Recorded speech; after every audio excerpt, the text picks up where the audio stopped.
But up first, tonight, state officials have faith the power grid will be able to hold up during the summertime temperatures. We certainly hope so. The grid has held up under May's record-challenging heat. Janelle Bluta in Austin today, where ERCOT and the Public Utility Commission talked about system readiness. Janelle.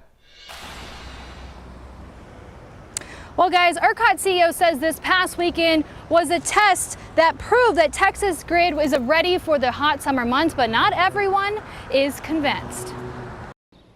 It's not even summer yet in Texas, but on Friday, ERCOT sent out this notice asking Texans to conserve power throughout the weekend after 6 power generation facilities tripped offline, calling it an unexpected, rapidly changing situation. Record high demand, low wind, and a unique number of outages in quick succession. It became apparent that we needed to take action. So ERCOT turned to customers for help. In the past, we would call for conservation at the last moment, or even beyond that, when we were already into an emergency condition. And says taking that proactive step, combining it with recent market reforms, is what worked. The outcome of the events on Friday is a testament and endorsement of the reforms that have been enacted as a result of SB 3. Today, alongside Texas Public Utility Commission, ERCOT says they're ready for the summer, saying the grid is more reliable than it's ever been. But even in ERCOT's own seasonal assessment report,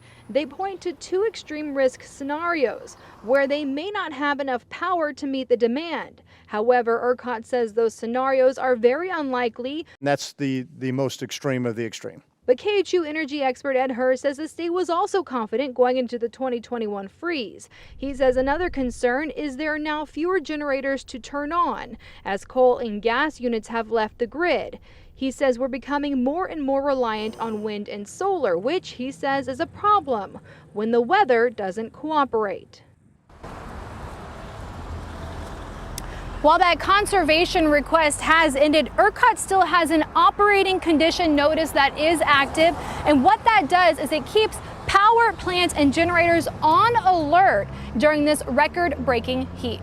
Guys? Yeah, it's going to be a long, hot summer. Thank you, Janelle.